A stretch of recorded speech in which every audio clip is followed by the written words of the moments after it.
Господине Томовски, колку возила, државни возила досега добијат црвено-жолти таблички и уште колку треба да добијат? Практично заклучно со вчерашниот ден, крајот на вчерашниот ден, добиено имаат околу 1000 возила, горе-доле со бројката. Уште колку, не знам точно колку ќе добија. Ние најавивме на бројка од 7500 возила, но тука спаѓаат и возилата од амбулантните возила, противпожарните возила, полициските возила, така да во неколку изјави сум изјавил дека не очекувам повеќе од 2 до 2500 возила да и бидат потребни на државата. И во тие 7500 возила има практично и возила кои што се и во употреба. Така, крајниот рок кој го зададовте вие истекува наскоро. Кажете ми што ќе биде со оние институции и со раководителите нови институции кои што нема да го испочитуваат овој рок? Правилникот не предвидува никакви казни, тоа морам да го кажам онапред, но ќе дојде моментот на регистрација. Тоаш не може да се одбегне. Затоа неколку пати им препорачувам во јавност дека треба да ја почитуваат препораката на владата, си поднесат барање до меродавните институции, оние институции кои што треба да ја направат промената и да ги променат возилата. Ево, рокот им завршува во понеделник, тоа може да го направат. Би сакал да ве прашам сега, се замислам во некоја хипотетичка ситуација, јас како граѓанин забележам одредено возило на кое што очигледно местото не му е. Каде што го забележувам, се јавувам и пријавувам злоупотреба во овој случај. Кој во овој случај го ја проверува мојата пријава? Прво, вие праќате до нас како служба за општи заеднички работи на оној телефонски број кој што го објавивме, имейл адреса. Ние веднаш штом добиеме таква слика, обично со слика или со некаква таблица, поврзани сме со Министерството за внатрешни работи, проверуваме чиво возило е тоа и веднаш препреќаме до институцијата која што е собственик на тоа возило. Штом го добиеме одговорот, го препреќаме кај вас. Имавме еден таков случај, конкретно се работи за општина Газибала. Некое возило на пазар беше сликано каде што ни го пратил. Веднаш ни одговори од општината дека се работи за инспекциски надзор кој што се врши на диви пазарџи и нешто слично, така беше одговорот. Го препративме до лицето кој што ни беше пратено прашањето и упатено како прашање и потенцијална злоупотреба. Доколку во мојот случај се утврди дека е навистина злоупотреба, кои се можните казни и дали јас како граѓанин ќе бидам информиран за финалниот исход или пак за тоа дека е процесирана мојата пријава? Апсолутно дека ќе бидете информирани како граѓанин. Ево, јас можам да одговорам во едно лицеднина, во моје име.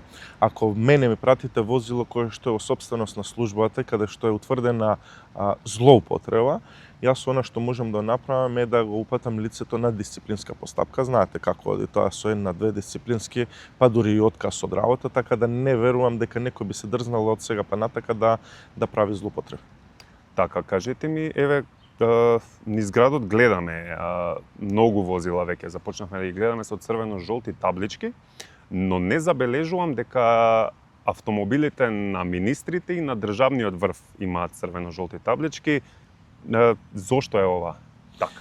Во овој момент имаме создадено една работна група која што работи на некои мали измени на правилникот. Таа работна група е составена од Службата за општи заеднички работи и Министерството за внатрешни работи. Очекувам дека наскоро ќе излеземе со официјалниот правилник како треба да бидат и кои возила треба да бидат брендирани. Точно е така, владините возила, односно оние возила кои што ги возат министрите, не се обележани поради безбедносни причини кои што ни се укажувани од страна на Агенцијата за национална безбедност и Министерството за внатрешни работи и ќе видиме дали во правилникот ќе бидат тие обележани или не во иднина, но сепак се работи за 45 возила кои што практично ги знаат сите во државата. Тука исто се размислува возилата кои што се на инспекциите како пазарен инспекторат, управата за јавни приходи, оние возила кои што се неопходни да бидат необележени, да бидат изземени, затоа што се случува кога се прави некаква контрола, па да бидат лесно забележани, па да бидат затварани локали и слично, да не можат да бидат контролирани од овие служби. Во минатото видовме случаи на злоупотреба од страна и на министри, и на вице-премиери. На овој начин дали може би се испраќа порака дека рибата мириса од опашката, а не од главата, бидејќи нели сите оние втори, трети ешалон на службеници, на вработени би биле предмет на истрага под наводници доколку се пријави злоупотреба на нивните возила, а министрите, државниот врв би биле нели надвор од таа рамка. Така, сведоци сме на во јавност излезе некаква злоупотреба можна, се работеше за вице-премиери кои што имаат посебни протоколи на движење и на безбедност во јавниот живот. Возилата на министрите се препознатливи во јавност. Напоменав, се знаат кои се знаат нивните регистрации практично, препораките од институциите кои што се грижат за безбедноста укажуваат дека не би било безбедно тие да бидат обележани, но сепак оставаме време да видиме како ќе одлучи работната група од овие две институции.